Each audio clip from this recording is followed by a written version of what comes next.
Coming to you from sunny California and the Great White North. Get ready. We are breaking down the obstacles on the Armchair Ninja Podcast.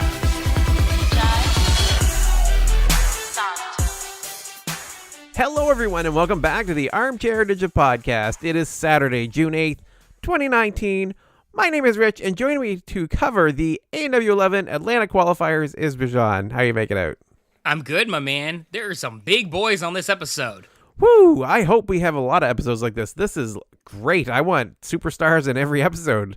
Yeah, it was really fun because, I have to look back for the Atlanta, but man, they brought a lot of star power. And when I say star power, young star power, my man, like it's shocking to me how recognizable these ninjas are after maybe just 1 or 2 seasons. Like already, Tyler Gillett, I am all in. You know, Kevin Carbone, I know these names, and I'm sure a lot of people do also. Yeah, the up-and-comers are great. And it's weird, it's kind of jumping to the end here, but we keep having these old school, new school face-offs in the Power Tower, so it's coming for an interesting season, I think. Yeah, good point. I didn't think about that, but that is a good pull. Before we get into the episode here, actually, I want to make a couple quick corrections to last week. Thank you, everyone that wrote in. And there were many. There were a few people. About one particular point. We want to correct the fact that Tiana Weberly and Anna Shoemaker did move on to city finals last week in the LA qualifiers. So we were mistaken. They didn't post up, and again, they didn't post the top 5 women on the episode itself, and we missed the fact that they did make the cutoff. Oh, man. Well, I'm really, really glad to hear that both made it, in particular Tiana Weberly. She's, I think she's really, really strong ninja with a lot of potential, and I'm really excited to see what she can do. Yeah, it's an R bad. I really, really wish, hint, hint, they post the top 5 online. Oh, the other thing we didn't mention last week, or I had forgotten about, to be honest, they didn't make a big deal of it, or even really mention it on the episode. It was wet as heck in LA. How do we forget that? That's why so many people struggled in that first episode in LA last week. Yeah, putting a veil off whatever you want to say. I was actually going to be one of the testers, the course testers, prior to the LA qualifiers, but it was storming out there. I mean, it's California, Southern California. It never rains, and of course, it rains just that week that they're filming. I gotta say, in terms of the visual aesthetic last week, I didn't really notice a lot of rain on the course. So that's credit to them of it not really showing. But I can imagine, in particular for the earlier runners, that's got to be really, really hard dealing with a very slick course. Because, I mean, the course is hard enough. Imagine it being all slick and rainy and wet. Oof, that's tough. Yeah, but let's get on to the Atlanta qualifiers here. We're kind of backtracking a bit. Yeah. And we're here with the Secret Life of Pets, too. Were you excited as I was, for all of the pets that we got to see? So there's it's a roller coaster of emotions, man. It was whatever. I didn't mind it, but I could see how some people would get a little annoyed with the like Secret Life of Pets, like the CG animated, really hammed in stuff that they had. But dude, those dogs running up that warped wall, I gotta say, that was amazing. And my fiance, who watches it casually, that was some of the most important stuff to her. Let's just say she was drastically invested in which dogs can get up that warped wall. Well, my wife is not even a casual fan and sent me a link to a dog running up a warped wall before I even got to see the episode. Like, it worked. The tie-in worked, so I will grant them that. Yeah, it was awesome. I mean, what's next? I want to see some cats do some... Because cats, man, they got that balance. They got that balance and those hops. So I want to see some crazy, coursework for some cats next. All right, so let's take a look at the course here. We had the shrinking steps again. What did you think of Off the Hook? It's a ring on a peg at the end of like a swinging arm, and you've got to hop over to another swinging arm. Pretty straightforward, but pretty cool.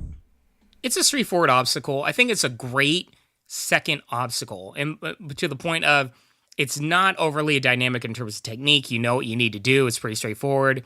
It's just hard enough, but it's also very doable, I think is safe to say. So it's perfect for a second obstacle. Yep. And then we had block run, which is the balance obstacle. That's fine. I gotta say, out of a lot of the balance obstacles, block run has got to be one of the hardest. I mean, that is a scary, scary obstacle. We had some scary spills on it, so I'd have to agree with you on that one. Bouncing spider still feels very disjointed to me, right? Don't like it. It's two obstacles in one. It's kind of just odd and awkward. It's growing on me a little bit. I got to say, I didn't mind it in this episode. It just doesn't flow well to me. It just seems really weird. That's why I don't like it. I really hated it the first time when they had it. It's better than the hourglass drop. I got to say that. But I mean, as you said, it kind of breaks the pacing. There's a certain flow with all obstacles, and it for me, I just don't like how it is. I don't really know how to describe it. Plus, it seems like a simple obstacle, but it injured at least two people this episode. Crazy. Yeah. I think they got to do some redesigns on that thing. But the Ferris wheels is one of my new favorite obstacles. Oof. That thing is amazing. That is dope. That has to be. I mean, we got to see what else they got, but man, right now, that's a shoe-in for Stage 5 Ninja Awards for Best New Obstacle. That is dope. Yeah, so the two giant wheels covered in handles that they have to climb their way up and around. Hard to describe, but amazing to watch.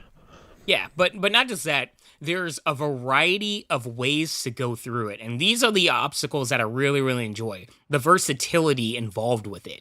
You want to go up and use more power and muscle to strain yourself, but it's quicker to get through. You can go up and around, or you can go underneath where it's less power intensive, like straining, but you're going to be on there longer, draining out your grip strength. There's a variety of different things. Plus, we saw with Drew Drechsel and a few other people that, there's different ways to also, when you're dropping, handle that. You can kind of have your hand up on a higher peg and actually have a leg up in kinds of just how do I say it? Not having to lift yourself up again to the upper peg because your hand's already there.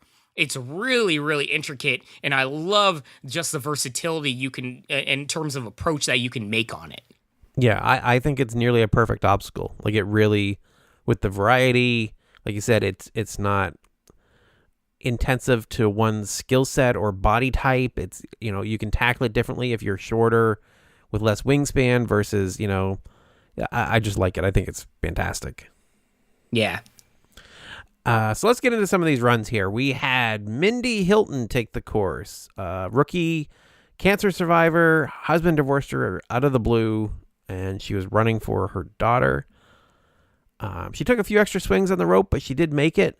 And she just made it off of the hook and was able to beat block run. I was surprised. I thought that was where she was going to go out. She ended up going out on the bouncing spider. Yeah, props to her, man. I mean, from everything I'm seeing, I mean, she seems like a strong woman, and she got really far in this course. So props to her.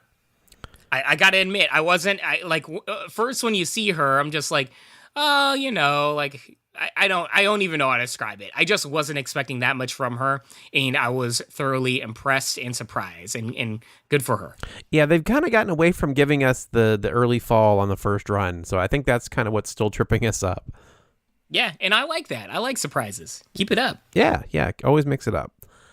Next up, we had Glenn Davis, 56-year-old coach at Ninja Quest, and this dude had perfect technique on the first three obstacles and the bouncing spider. So, 4 obstacles.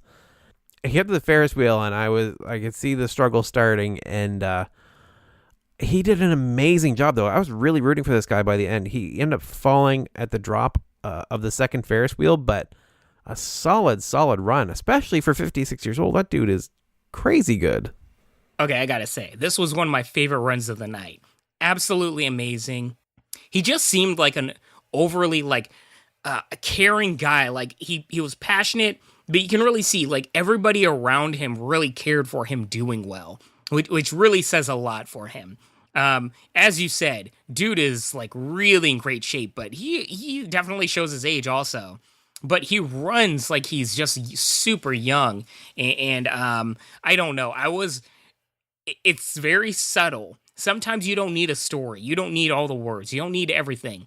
Literally, it could just be there and you see the passion in everybody around them and the love and care. And for me, that sucked me in and I was genuinely invested in this guy doing well. And I was so happy.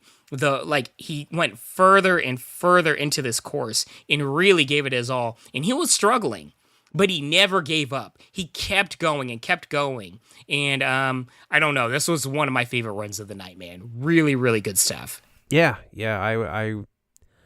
I had no complaints very early in the episode, so I was like, okay, who else we got? Now let's go. We get some fast forwards after this, including Grace Sims, who went out on the bouncing spider. What's really shocking is the fact that they said she's fallen on the second obstacle at, 4 seasons in a row. I never knew that. Like, Grace Sims, she's so good on, Ninja versus Ninja and all these things that you just assume she's doing great on American Ninja Warrior proper. And to be fair, I'm not saying she's not good. She's amazing. I'm just shocked that this was the record that she has on ANW proper. Yeah, I was very surprised by that. I don't know how we missed that, but good for her. She did much better, and she did make the top 5, so she's going on to the city finals. Yeah, super happy for her. Both Grace Sims and Brett Sims, great couple. They're great peeps. Next to take the course was Caleb Bergstrom, part of the Bergstrom bunch. Instantly when you heard his name, right? Like, for me, I am like, okay, I know that name, but I don't know this kid. What's going on? For me, it was like that meme, straight of all the what do you call it? Like the numbers and everything, trying to do the math in your head. It's like trying to connect the dots. It's like, how do I know this name? Yeah, I definitely recognized it. I didn't realize why, that they, it's been such a big family and different ones have run before. He trains with his sister, call themselves the Baby Bergies. What do you think about when they do the Brady Bunch intro thing? It was okay. I was actually really just so happy that we have a family full of ninjas, and every year 1 or 2 of them take the course, not 7 of them taking spots in one city. Like, that's the way to do it. If they're successful, they move on. Otherwise, the next family members get to go the next year. I appreciate that shade, but also I fully agree. This was really cool. I very much appreciated the segment, actually. Like, at first, I was like, oh, this could be going way too goofy, but I really enjoyed the dynamic that they showed with him and his sister, and I apologize, I forget his sister's name, but both of them were really personable, great people. They seem like they're really caring. I mean, I don't think they're twins, but they're so close as siblings that they almost act as twins, like fraternal twins, with that really close dynamic. I love all the stuff they do together. That's a really cool duo. And yeah, it sounded from all the the talk that they're saying from the host and everything that these two are really, really legit and have a lot of promise. So I'm really happy about that. And it says a lot for me that Jason Bergstrom, the guy that we're known for the Bergstroms, I don't know if he ran in this episode, but we didn't see him run. But on the side, we really saw this genuine enthusiasm from him stepping away from the spotlight and giving it to his children to do well. And I just love everything about that. A really, really genuinely caring, loving family. Yeah, and skilled, man. This kid was fast, great technique. He absolutely killed the Ferris wheel even, and then steps in front of the mega wall. And I thought, dude, you're a rookie. Seriously? Take the win, get the buzzer. What are you doing? And didn't he get it on his second attempt? $5,000, well earned. Unbelievable run for a rookie. What a debut. For real. We have to go back. How many debuts are this impressive? I mean, that mega wall, very, very few people have done it. And he is in some really high, what do you call it? Rarefied air? Territory. Anyways, it's peers that have been up that mega wall. Really high caliber. So this is somebody that I'm going to have to keep an eye out for. And this is the thing.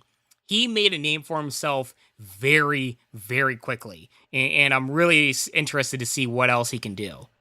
His sister's name, by the way, you mentioned her, Caitlin Bergstrom. She was in the fast forward. I knew it was close. Yeah, I remember it was like close to his name, but yeah, Caitlin. She seemed very impressive too, and I'm very curious to see what she can do. Yeah, she ended up going out on the bouncing spider. Actually, I just looked, and she was in the top 5 women, so she will be going on to the city finals. Yeah. I meant like I want to see what she can do like next week because she was fast forwarded. Yeah, but I want to see her comfort on the course also because it sounds like she trains just as much as he does. So I have to imagine she's going to look very, very good on this course. We probably should mention Tyrone Poole was fast forward as well. One of the New England Patriots. Yeah. At 47 years old, he did seriously well for such a big dude. His accolades alone, though, wasn't he in the NFL and all this stuff? Like, the dude is like a legit athlete.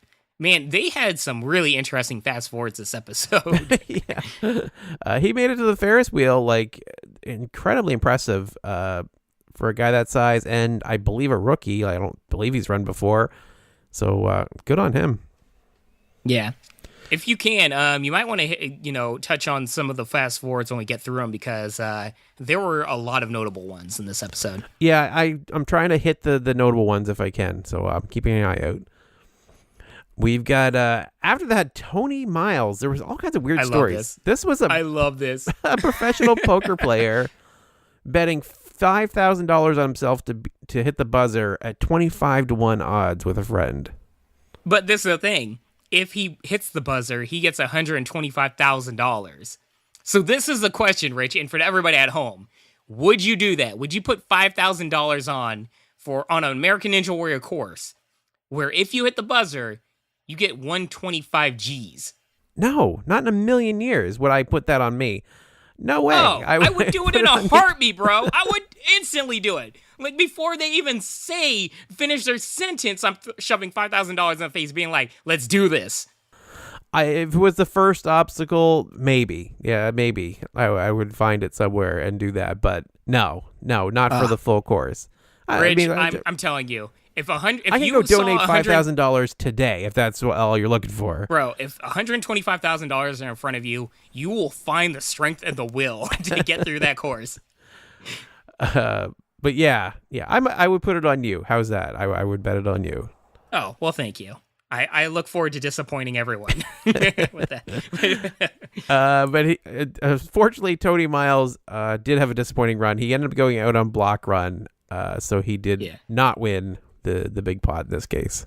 But I got to tell you, man, I love these runs where there's these like mini different competitions or stakes involved, right? I enjoy it. It really, for me, gets me invested in a very subtle way. And I love Akbar, holding onto the case, being like, can scoping out his escape. I love that stuff. You talk about like these extra stakes and stuff. I'm just realizing, like, out of those 6 runs I think we talked about so far, whatever it's been, they're all so vastly different. Like, everybody taking the course has been so crazy different. We have the divorced mom, cancer survivor, the 56-year-old coach, the close brother and sister. We've got the professional poker player. Like, this is like Ninja Warrior at its finest. This is like the big variety melting pot that we are used to. Oh yeah, and it gets even weirder and more diverse, man. It's like I love it. This is, as you said, American Ninja Warrior. It's representative of America, and I like the fact that they're, when people really were down on ANW, like talking crap about its editing, it was the same sad story, one after one after one, right? Now we get a really nice variety of all types of backgrounds. I love it. Yeah. Speaking of variety, next up we have Andre Collins from Byhalia, Mississippi, a small town with one street light. He works at a furniture store and is an air traffic controller. Like, how different do we need a guy to be? Yeah, that's different, but I gotta tell you, this guy has got charisma, man. There's something about the way he talks and just like in his video, like just his actions and movements. He seems like a really fun guy, and instantly I'm rooting for him. Yeah, very, very charming for sure. But unfortunately, he was slipping on the bouncing spider wall. Just not the proper footwear or technique. It looked like a combination of both, maybe. Almost made it, but he didn't hook his leg and ended up falling back in the water, which we saw multiple times this episode. Yeah, man. I mean, I'm not gonna talk crap about anybody that forgets to wrap their legs around an obstacle, but it's just it sucks to see. And yeah, I mean, as you said, it happened multiple times. It happens to the best of us. So you're not gonna be talking crap, but everybody wants to know in this next segment we have Fire and Ice. This is okay.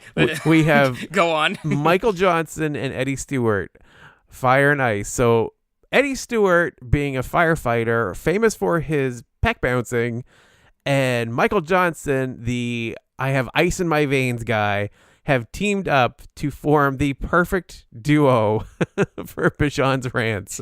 So what did you think of this segment? Are you ready, y'all? Are you ready? I didn't mind it.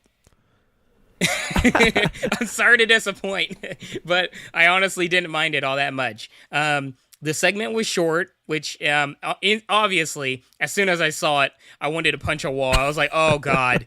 Oh, somebody kill me now. Oh. Like, do you ever feel like sometimes where, like, something's happening, and obviously it's not like directed to you, but you feel personally attacked? It was as soon as I saw this, like them teaming up, I was like, I am offended. Who is responsible of this?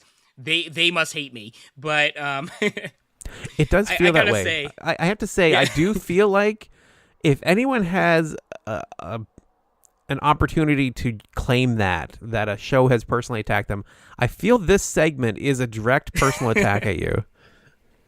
Yeah, but I hey, to their credit, I didn't mind it. And the reason I didn't mind it is Pec Bouncing guy by himself trying to teach lessons of Pec Bouncing where the logistics and the science behind it just it doesn't match up or anything. Him just being the straight man, or not even a straight man, but just a goofball in a segment, like playing up, yeah, we know we're both characters from the show. We're both, it's dumb as all heck. Let's just be dumb. That's fine. I like these stage segments. It's dumb, but it's short and fun. I'm cool with it. And more so, Ice in My Veins guy, every time he says I have ice in my veins, I literally cringe. It is so painfully dumb. It is awful. Oh my gosh, why is that a thing? Stop. Stop now. Stop forever. But you know what? Take that cringe, mix two cringes together, and somehow, it's fine. I'm not going to love it, but I don't hate it. And more importantly, it was short, and we get two of these cringe segments that are probably going to be, twice as long, different segments. We get it all in one. I'm cool with it. Sorry to disappoint y'all, but it's funny because I just know how it is. I'd rather take one painful thing than two. I mean, to be fair, you did the larger rant, but I also ranted. I did not enjoy those segments either. They were very cringy in the past. And the same reaction from me. I was like, this isn't so bad. Like, somehow the two of them together cancel each other out. If the Fire and Ice somehow works. I don't know. It was actually kind of entertaining. It was. I was not opposed to it at all. It was pretty good. Yeah, it was fine, and I think it had the right amount of camp to the whole thing, and they in many ways it kind of seemed subdued, which I'm also fine with. I think they played off well together too, right? Like they had a good chemistry between them. Like I felt it felt legit. Yeah, I think that's a good way of putting it. Yeah. But unfortunately, Michael Johnson ended up going out on block run. I really thought with this big segment that he was going to be making an attempt at the mega wall. I thought this guy was going to crush the course. Totally got me on this one. He ended up skipping the second block and going down, unfortunately, early. Yeah, I don't know. I felt like if he was going to fail, it was going to be the, oh God, I was going to say carnival. What the heck is that called? Ferris wheel. Ferris wheel. Oh, so close. Anyways, yeah, I thought it would be a Ferris wheel just because he's packing on so much weight and muscle. He would struggle at that, but we didn't get a chance to see him on that. I mean, maybe he's got some crazy good grip strength and hang strength. I just don't know. After him, we had RJ Roman take the course, one of the breakout rookies last year. Man, RJ, I mean, everybody wanted Matisse, like saw a lot of Matisse. I think RJ, man, I don't know what it is about him, but I really, really like this guy, and I was so excited to see him back. Yeah, he was flying through the course, clearly going for the fastest time. Barely made it on Bouncing Spider, but he was so crazy fast on the Ferris wheel. So Bergstrom was the only finisher at that point with a little over 2 minutes. RJ came in at 1:16, so that was the time to beat. With this focus on time, I got to give a quick shout out to Will from 222 Productions on YouTube for pointing out the fact that they haven't really been showing the clock, which is weird because it means more than ever. Like, the time is so critical. Why isn't the clock up there all the time? I got to tell you, I did not notice that. Yeah, it's just weird, especially, but once they have that time set, I think it should just always be up and like show where on the course the person, missed out on the time or whatever. They only really seem to show it for very, very specific moments. I mean, maybe they just want it for times where they wanted you to pay attention to it. Because sometimes if something's always there, you don't bring, like, your attention isn't focused on it. It could be that. I just don't know. But I'm sure there's a reasoning for it. I gotta say, though, for me, it really stands out the ninjas that are going for the fastest time and the ninjas that aren't. Man, like, it's very noticeable. Yeah, I am loving this season. I am loving that dynamic and what are they doing? What are they shooting for? I mean, it's really changed it so much in such a great way. Yes, and here's the thing. I think it's going to get drastically better during the finals, the city finals, because I think that safety pass is far more of a juicy thing for a lot of these ninjas, and the mega wall is no longer in the running. I think that is going to be where you're going to see. And also, the field is a lot more narrowed out. Like, the field, there's only pretty much the top ninjas at that point. I think time is going to be a major element in the city finals, and I am very much looking forward to that. So keep an eye out for that, guys. My only reason for thinking that it may not be is the fact that it's so hard. Assuming that the city finals is as hard as it has been, just completing it is a challenge, right? So trying to get the fastest time isn't really a viable goal, almost, in a way. It's like, I just need to focus on beating this thing and then let the time sort itself out.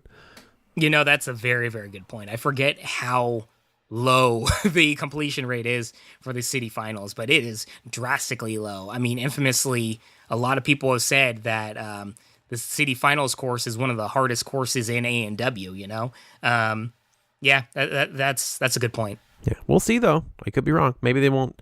Maybe they dialed it back a little bit to get some faster and some more completions. Ugh, I hope not. I mean, I kind of hope not, too. I don't know. I love seeing the really hard obstacles, but I could see speed being a fact. I don't know. We'll see. Yeah.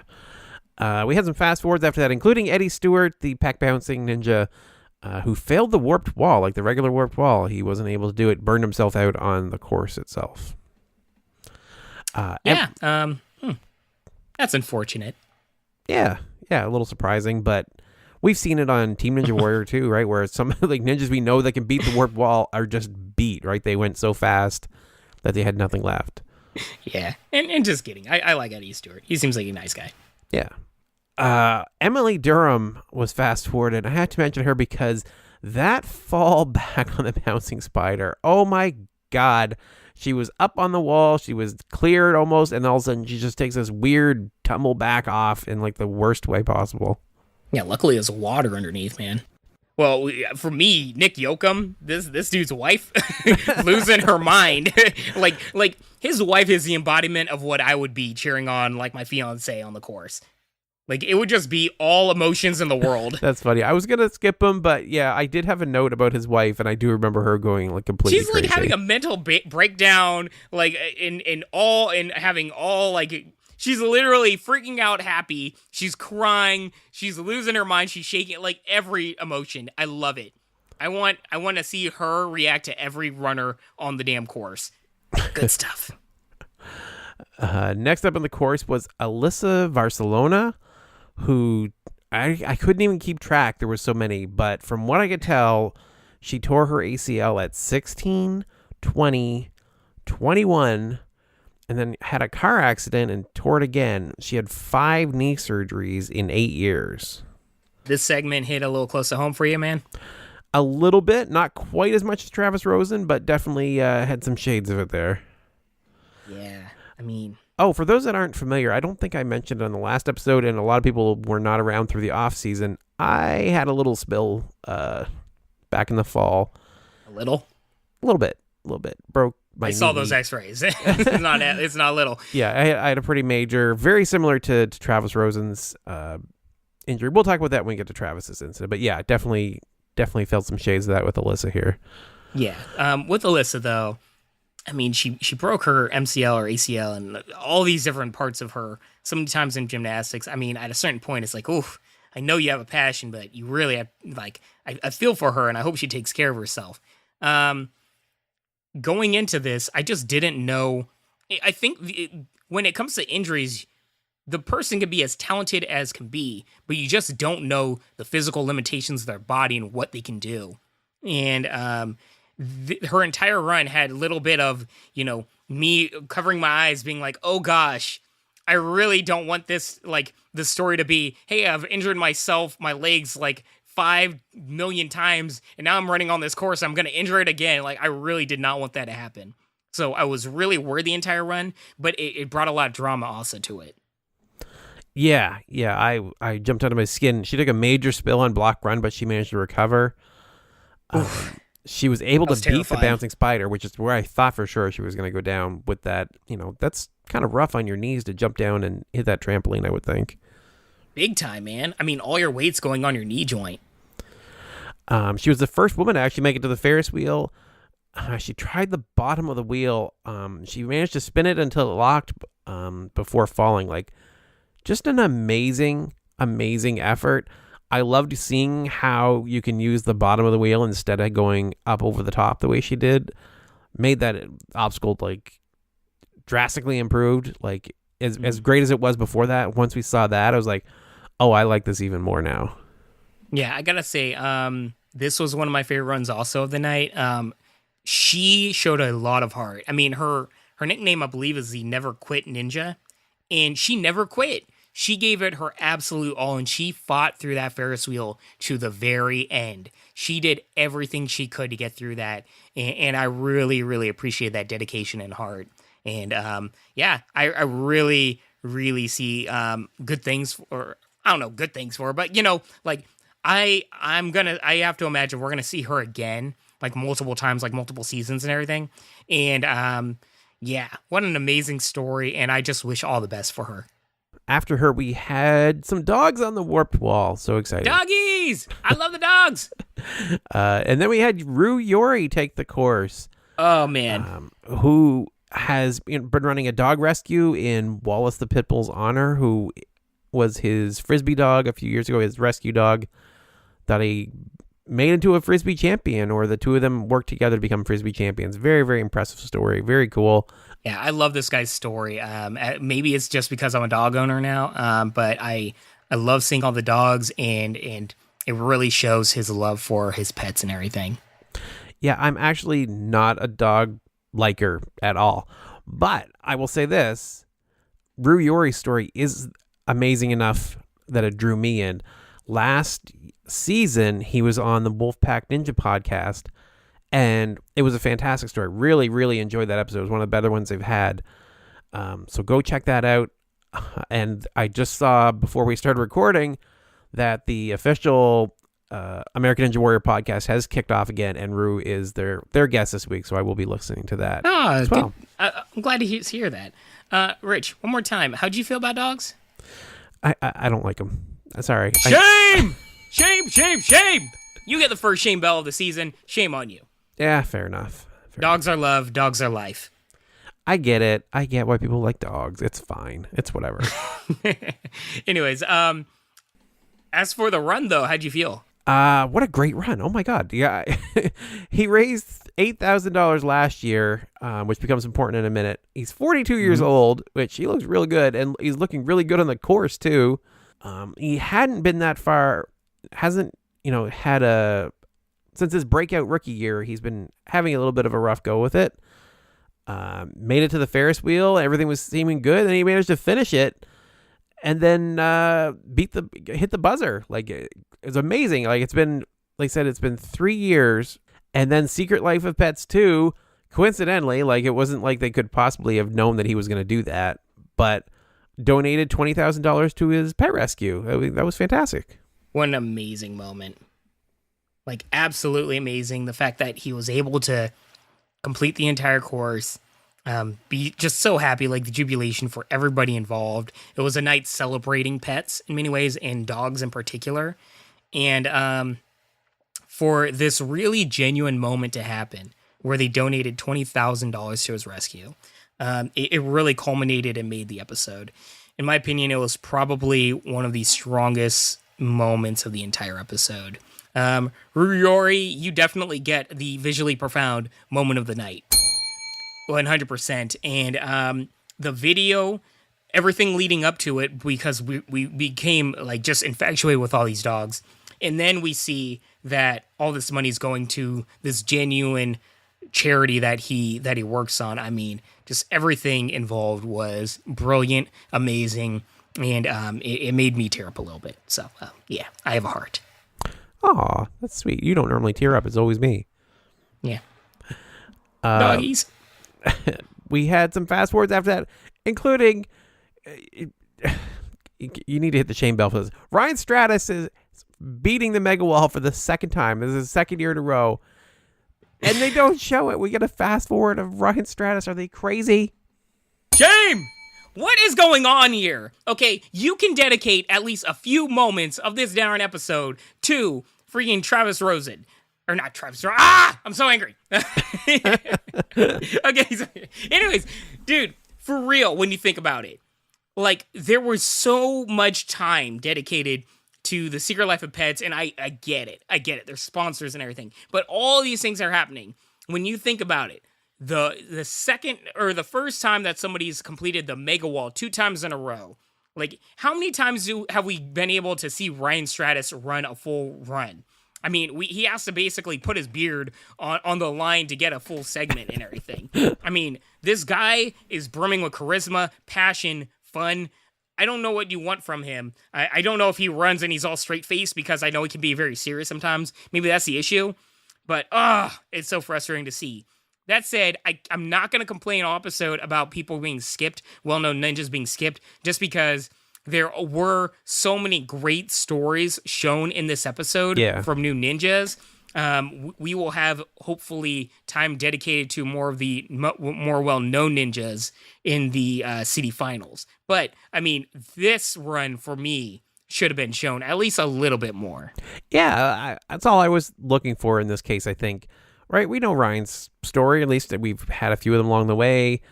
You could have started his run halfway down the Ferris wheel, for all it really mattered. Like, show him, like, finishing that obstacle and then making that choice and doing the mega wall. That's it. That's all we really needed. That's a good point, because, I mean, that's all what I'm really complaining about now I think about it, is I wanted that drama of if he can make it up the warped wall or the mega wall 2 times in a row. Like, the story's already built in there. Yeah. Nobody's done it. That's history. Why not spend 15 more seconds on that? Yeah, it wouldn't have taken much. It's a little disappointing. But moving on, because... I recorded my whole watch of this run, by the way. Travis Rosen, 44 years old, busted up his leg and ankle last season in Vegas. This segment, Man. It's been a while since I've been able to relate to a ninja as well as I could on this one, because I had a very similar injury. As I started to say earlier, I was rock climbing. Yes, crazy as that sounds. I was rock climbing at our local gym. I'm almost exactly the same age. I'm 43. And I fell off the wall, and I managed to land on just one leg because I came down quickly and unexpectedly. And put my leg bone out through my leg. Massive injury. Spent very, very similar type of recovery as Travis in this whole segment. Really, really hit home. especially when he teared up at being, having to be taken care of by his family, and the way he was going up the stairs, exactly how I had to go up the stairs. Just all in on this story.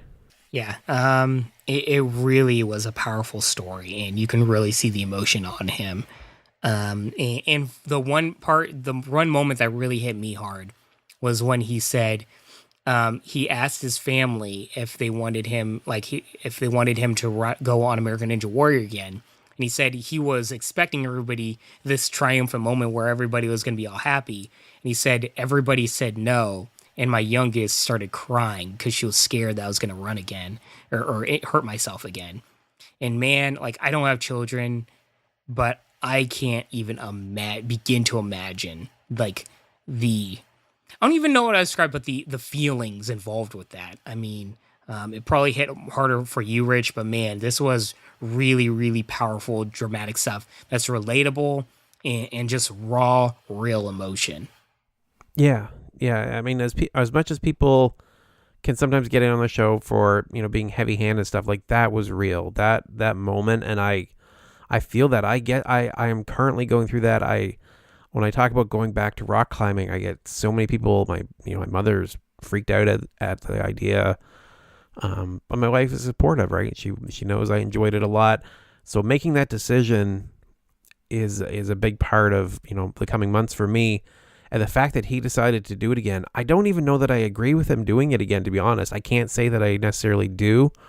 Even after he does such an amazing job, it's such a hard choice. It's such a personal choice that I'm happy it worked out for him here. It worries me, right?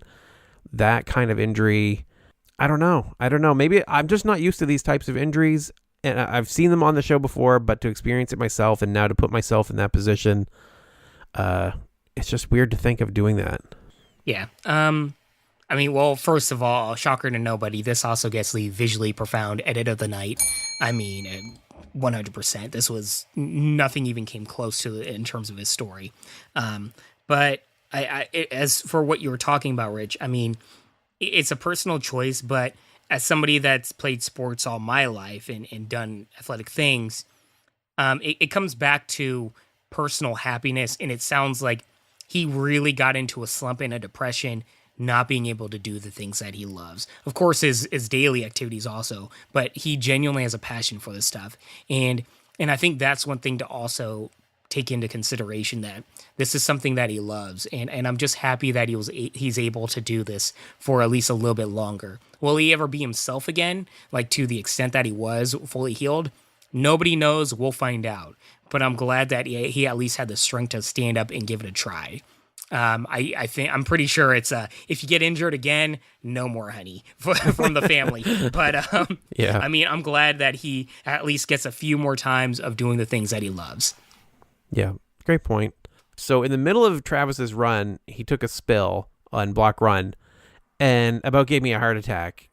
That moment just did me in. I'm like, I was nervous the whole run, but that was too much for me. I couldn't even watch him. I was beside myself through this whole run. So glad he was able to do it. So proud of him. So happy for him. But just be careful, please. Yeah, I mean, there was a few like spills during this run, or like landings that made me nervous, but it was the block run one where when they actually replayed it and they put it in slow motion and showed the way his ankle and leg bent, that scared me half to death. And I'm like, oh man, it's only going to get harder from here. I hope he has more time to heal. That's all. Yeah. We had some fast forwards after that, including Charity LeBlanc, the mermaid ninja, who got so much airtime, I thought for sure they were going to show her run. Same. Like, they kept, like, previewing her, being like, hey, you're going to see the mermaid. And then it's a fast forward. Like, I have to imagine if there's an audience that's really big on her, it's got to be, like, young girls. I mean, that could just be me guessing. But, yeah, whoever's a fan of hers, man, they got to be disappointed in that. Yeah. Let me take a quick look. And no, she did not go far enough to make it through the finals, unfortunately. I look forward to the correction emails. Nah. No, I copy and pasted them all. ANW Nation has our back. I copied and pasted all 5 women names down just so I wouldn't do that again. But we did have a fast forward of Neil Craver, who missed the mega wall 3 times, unfortunately. And then we moved on to Deshaun Harris, a teacher who had a very big cheering section there for him. Yeah, I mean, once again, it's a thing where you don't need a segment. You just need to see the person and see all the people that care for them. And we got maybe 2 mild clips of him working with his students.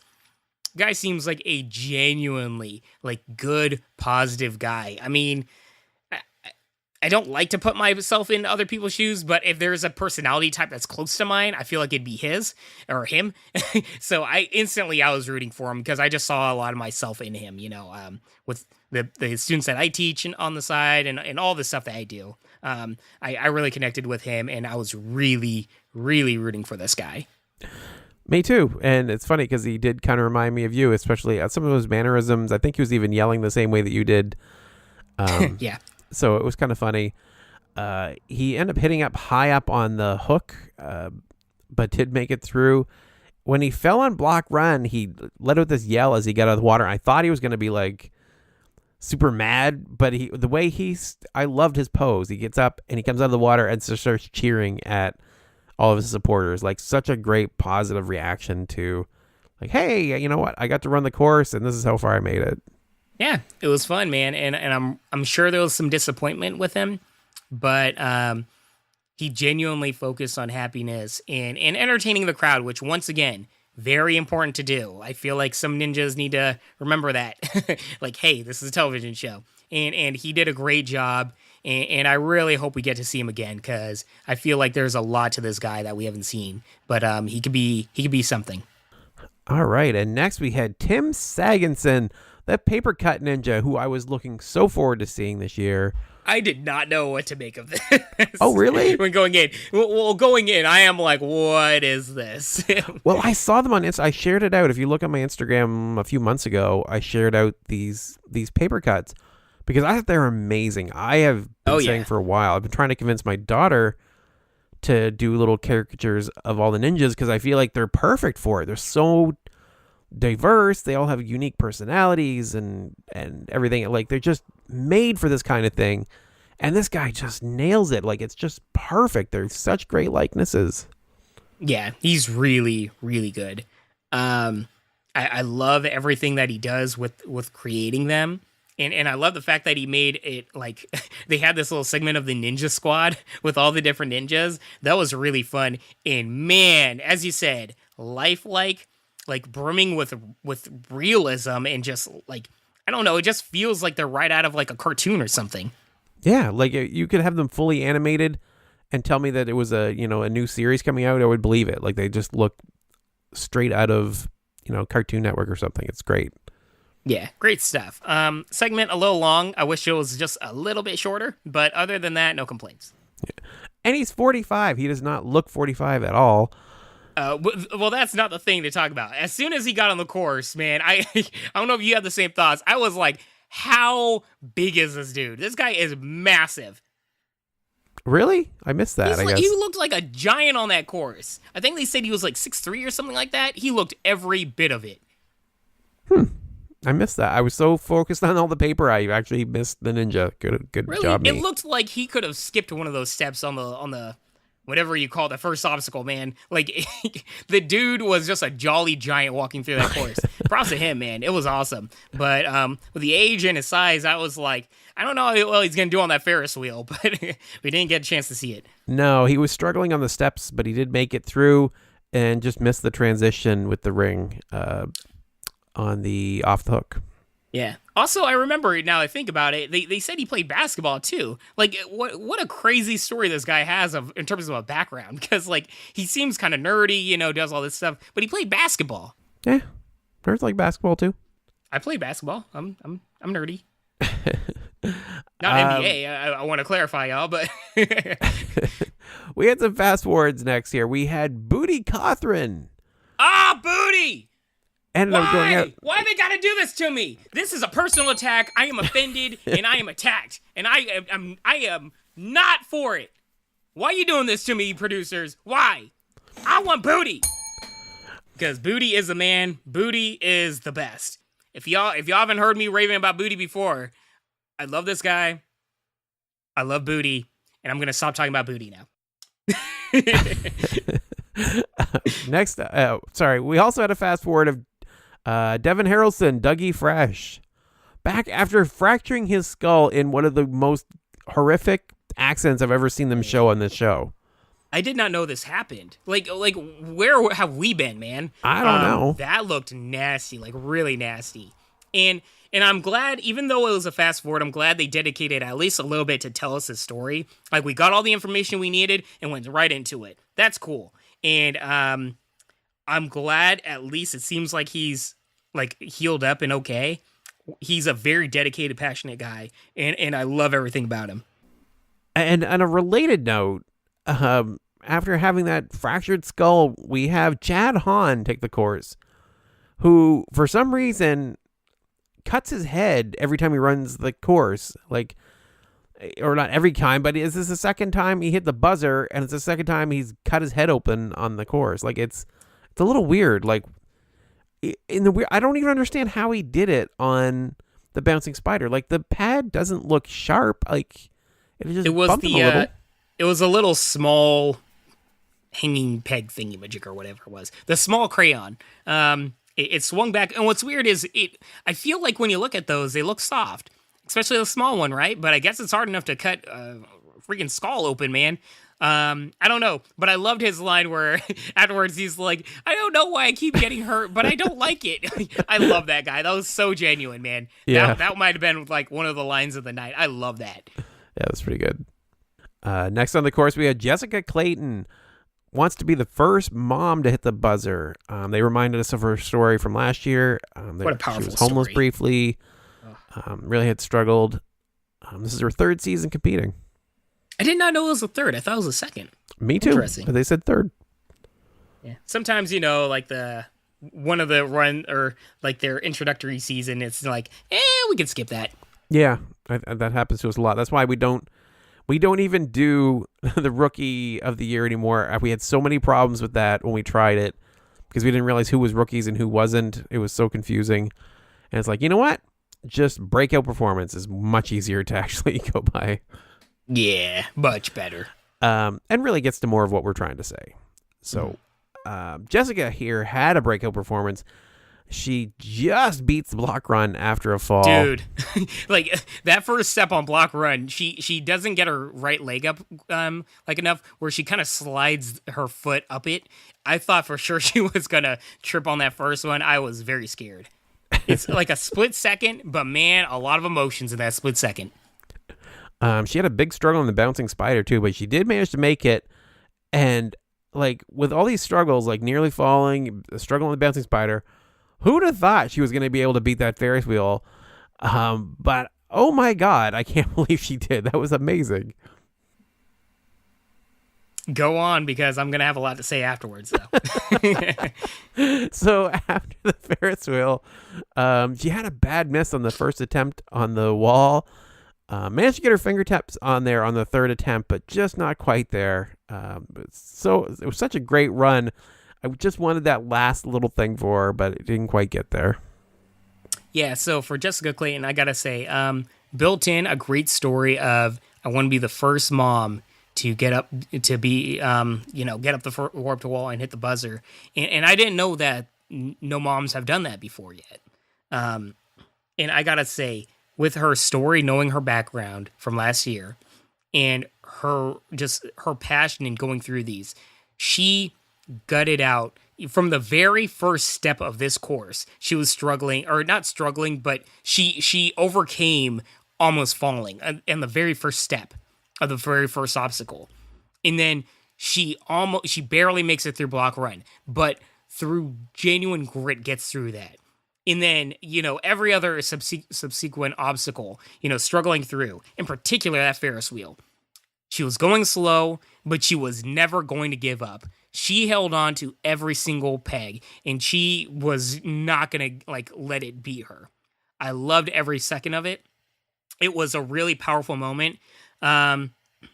I don't know if Rich, correct me if I'm wrong, is she the only female ninja to get past the Ferris wheel? Yeah, she was. So she was the first one to get past, or only female ninja to get past that Ferris wheel, and it was a major, major moment for her. And then she's completely drained. She has nothing left. But dang it, she's going to give it her best to try to get up that warped wall. And for me, at the very least, instantly I could see she couldn't even run up the warped wall. It was almost like a delayed walk up the warped wall, or maybe a jog. Maybe that's too harsh, but a jog up the warped wall. But she wasn't going to get up it. But it was more of, you could see in her head she had it there, but her body just wasn't going to do it anymore. But there was so much drama, so much passion, and I loved every single element of this.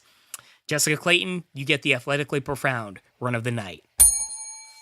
It's not always about if they hit that buzzer or not. It's about the story and the dedication and the grit. And man, she gave it all. And I really, really, really loved this run.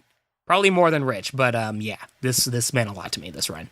No, I loved it. I thought it was a great run. Oh, okay, cool. Yeah, I was all in. Especially the Ferris wheel. I couldn't believe she beat it. It was absolutely fantastic. And mainly because she had been struggling, and it was, it's such a hard obstacle. It's so crazy difficult, and the fact that she still had enough left to do it was really cool. Yeah, like she was not gonna let go of that thing until the very end. We had some fast forwards after this, including Morgan Moose Wright, who went out on the Ferris wheel. Oh, I love that guy. He is a fun character, man. He's definitely a character, and he's a massive dude too. Yeah. Big dudes in this episode. That's what I'm saying. Like, yeah. And I don't know what they do in Atlanta, man, but they eating that moose meat or whatever meat. Oh, moose meat's so good. Oh, Canadians. Kevin Carbone got fast forwarded as well. 5'8", so he's not quite as big, but he did the mega wall on his first attempt. That was awesome. Unbelievable. Like Kevin Carbone, man, this dude. It's funny because he came to prominence by making obstacles. Who would have thunk that he would be one of the best at completing obstacles? Like, this guy, he is a stud. Yeah, he is somebody to keep an eye on because he has been doing consistently well. Just like the next guy that took the course, Tyler Gillett. Like, these two are good to pair off because I feel like I relate them. I think they broke out around the same time or something because I really do kind of think of them in the same breath. 100%. That's what I was going to say. Like, they very much have, like, mirrored stories, and they're very much paralleled their journeys. I can definitely see them being, like, close friends. Like, I don't even know if they live together or like, in the same area, but they're in the same region, at least for this. And, yeah, similar stories, similar upbringings, and I feel like we're going to see a lot of them in similar journey paths moving on. So Tyler was flying through without issue, trying to beat Roman's time of 1:16, and was able to do it. Was able to get a 1:07 time. So, I mean, they know Drew Dressel's still going to run, so everyone's kind of competing for second place at this point. Everybody's just like, I just need to get through it faster than everybody else. It's like, you're not wrong. It's like, yeah, it could be tough. So that left one run, and that is Drew's run. And he wants to get the mega wall and the fastest time, or at least that's how they're playing it up, that he wants to do both. Yeah, he wanted to do the Kyle Soderman, get both, and I guess not fly too close to the sun like Kyle. Love you, Kyle, but didn't work out. But for Drew, it wasn't a question of if he was, and I feel like this is really not shocking anybody. It's not a question of if he's going to get through the course.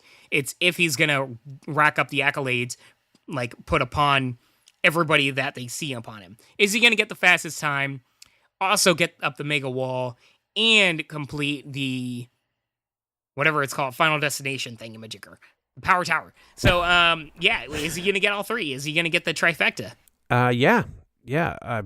You say we know he's going to make it through, but we had a little scare on block run there. It kind of made me catch my breath for a second. I wasn't stressing. He wasn't looking as comfortable as he normally does. I gotta say, it didn't feel that way anyway. Well, it seemed like he was a little bit more conservative in his approach. And I think it's due to the fact that with the other ninjas like RJ and Tyler Gillett, when they were going through obstacles, they weren't pausing before the next obstacle. They were just flying through. Like, the transitions were immediate. And with Drew, he would complete an obstacle very quickly, but then pause and self-associate or whatever, or like reset, and then do it, which I think is a little bit more of a conservative approach. But he was able to do that because he's so darn fast going through obstacles, in particular that Ferris wheel. I think I've heard him describe that as kind of his goal. It was him or Joe talking about that before, where it's like their speed comes from how fast they do the obstacle, and then they pause and like they give themselves a good rest before taking the next one. Yeah, it's probably both. I mean, very similar strategies in that aspect. You kind of mentioned it earlier, but his technique on the Ferris wheel was picture perfect, right? Like, it's beautiful. Keep a handle on the one before, like almost at the top, just get it spinning and then move back to the one that's above. You don't have to reach up then. Once it falls, as soon as I saw it start to move, I was like, oh, you clever man. Like, that is the way to do that obstacle, 100%. This is why I love American Ninja Warrior, is the ingenuity, and it's the best ninjas that adapt and find creative new ways to make an obstacle that much more easier. Very, very cool. And he was able to do it. He got the mega wall and the second fastest time. Like, fantastic run. Like, the fact that Drew can live up to the hype is amazing. Oh, yeah. I mean, he's a real-life ninja. He's the one to beat. I'm sure Jeff Britton and Isaac Caldiero have thoughts on that, but I feel like he is the one to beat right now. Yeah, but Jeff's also the one that said, I'm surprised Drew doesn't win it every year. I am too. So Power Tower, we have Tyler Gillett versus Drew Drechsel, Youngblood versus Veteran. I totally, as soon as I realized that, I was like, wow, that's the second time we've had that. I wonder if it's going to happen more. Like, that's kind of a neat dynamic. I didn't consider that until you said it, and that can be a really interesting thing moving forward. Is like, how many old school, new school ninjas are we going to see on this and winning it? Very interesting to see by the end. But I gotta say, I appreciate the fact that they shouted out Colin Sella. He trains with Drew Drechsel, and this kid was one of the winners of ANW Junior. I appreciate that fact that we got to see at least a little bit of a shout out on that. That said, I mean, man, this was, once again, the Power Tower. This is some entertaining stuff, bro. I don't know how Tyler didn't throw up on the start line. I really I can't imagine being, Tyler's story was he's a super fan, right? Like, if you're a super fan of the show and you're like, okay, in order to get this, all I have to do is beat Drew Drechsel in this foot race. Like, no problem. Like, let's just do this full on, like, test of every ninja skill in front of everybody. Like, the pressure of that is just insane to think about. Yeah, I feel bad for anybody that has to race against Drew Drechsel or Joe Moravsky. That's tough. I mean, Jeff Britton and Isaac Caldiero, they're great, but they're not known for being fast, But Joe Moravsky and Jeff and Drew Drechsel in particular, they're both technical and very fast. Yeah. But to Tyler's credit, he was holding pace with him. He was flying through it, but just got a little too rushed at the bottom in the balance portion and ended up falling off the obstacle. And we learned something new. I was very surprised to learn that he can climb back on. I'm cool with that, man. Honestly, I'm cool with that. It still gives a chance for, upsets to happen. And it, in my opinion, it makes it less like people have to be careful. Now, you can kind of go for broke. And for Tyler Gillette's situation, 100% agree with it. You're against Drew Drechsel. Do whatever you can, bro. Jump from one of the little the poles to the other like a monkey or whatever, a spider monkey. Like, do whatever you need to do, because it's not gonna come from a foot race, so to speak, with Drew Drechsel. It's just not gonna happen. So I was cool with it, and it was entertaining. He wasn't gonna beat Drew Drechsel once he fell, but I appreciate him trying. Yeah, go for broke. It's definitely a way to do it.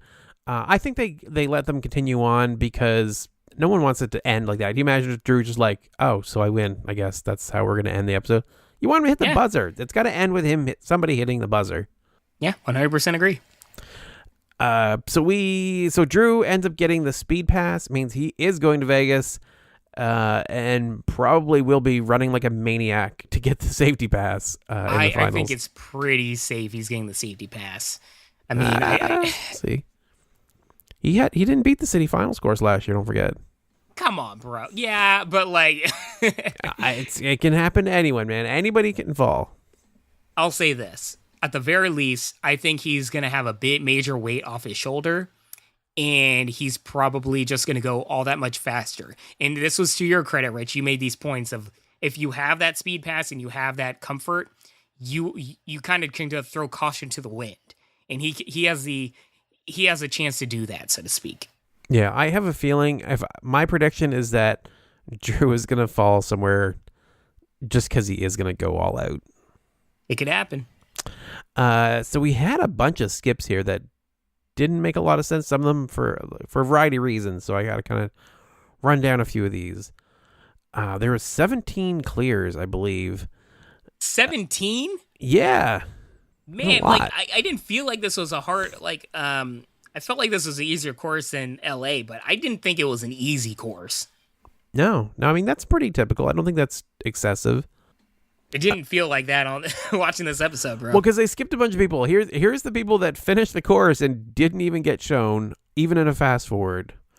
There was Jody Freeman, Kenny Nimitalo, Brett Sims, Jordan Hatton, Chris Howard, and Rochambeau Dolchin. I mean, I feel bad for those peeps because I don't know them other than Brett Sims.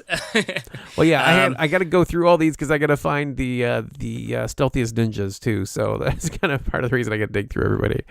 Yeah, for real. But man, I mean, at least for Brett Sims, he got to see his wife represented on the show. I'm sure he does not mind at all. For the other peeps though, like new to this sport, or at least not well known of a ninja, you finally hit the buzzer and you're not even shown. That sucks. But I mean, I can't complain. This was a pretty packed episode in terms of star power and everything. It's unfortunate. We had two others that were notable, one going through and one not. Lucas Gomez, one of the Brazzy Bros, is in the top 30. He made it to the Ferris wheel. Oh, nice. And Bree Widener went out on block run. Unfortunately, she is not in the top 5 women. Do you remember her? She's the scary that worked in the haunted house. Oh, really? Yeah. Man, she was really good. She was. I'm very disappointed to see she's not going to be moving on. That sucks. Oh, that sucks, man. Yeah, she was a standout for me last season. She was great. We have one more run we want to cover. I actually got sent this by a couple of people. Shared over with Bijan. They posted it online, a full-on run, like with an opening segment and the whole deal, for KCC Hockey, who also finished the course. If you remember, Casey's got like a few different things. I think they call him the Bama Ninja. The one we always seem to remember is his grandpa on the sidelines. Yeah, grandpa. They showed a whole segment about him, getting a house, building a backyard course. Pretty standard segment. But the notable thing, he's moving extremely fast through the course and then hit his knee on the bouncing spider, and then that became the course. If you remember way back, Sam Sand's run where he injured himself and like kind of made him a household name, we had a very similar run here from Casey. Yeah, that's a good comparison, actually. It was immediate. You could see the pain in his face, and something was clearly wrong, but he was going to move forward. And after that, I mean, the rest of the course, every moment, it's kind of like, is he going to be able to make it through? I mean, a leg injury is not, it's pretty dang tough, in particular on ANW. Yeah, I mean, he made it through. Luckily, it's a lot of upper body, but then, he's on the Ferris wheel and it's like, how is he going to dismount? How is he going to land coming off of this thing and not hurt himself? Which he basically just landed on the other leg, more or less landed on one leg when he came off of it. Did that trigger you, man? A little bit. This whole episode was just one big trigger, I swear. But then it was really interesting to me was he's at the bottom of the warped wall. It's like, is he going to go for it? He probably doesn't have to do it. Like at the point of the night that it was, the way they were talking, he should be okay, but it's not guaranteed, right? If the rest of the runners finish the course, then he could get bumped because he didn't complete it. If you're Flip Rodriguez in this moment, because he's talking with Flip Rodriguez, what do you say? I didn't, not what I would have said, because I would have said, dude, like, you're fine. Don't try to do this wall. Yeah. I would instantly 100% say, do not injure yourself. There's a good chance you're making it, but even if not, like, you will live to fight another day. Do not do something where you're going to make yourself hurt for a very long time. It's just really not worth it, in my opinion. He could, like, everything worked out for him, and he knew his body the best in that moment, of course.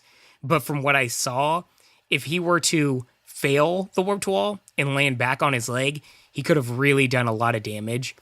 And I don't know. I mean, let your leg heal up and then run in the city finals. Just that would be my opinion. But this is literally me armchair quarterbacking. He knows his body best.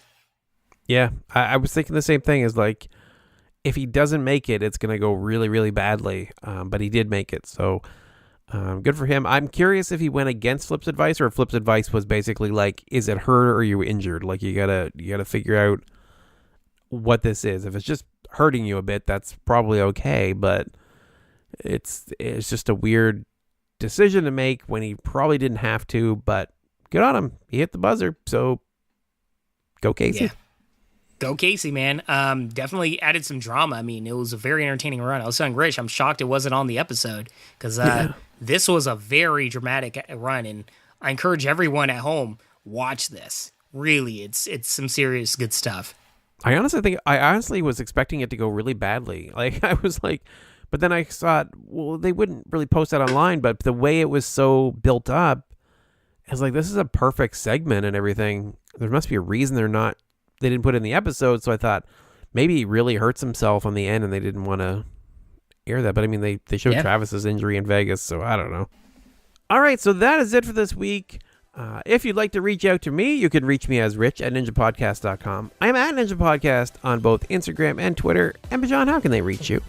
Yeah, hit me up at Twitter and Instagram at Bijan151. That is BIJAN 151. All right, thank you all so much for listening, and have a wonderful week. Peace, love, and deuces, y'all. Hello, everyone, and welcome back to the Armchair Ninja Podcast. It is Saturday, June 8th, 2019. My name is Rich, and joining me to cover the...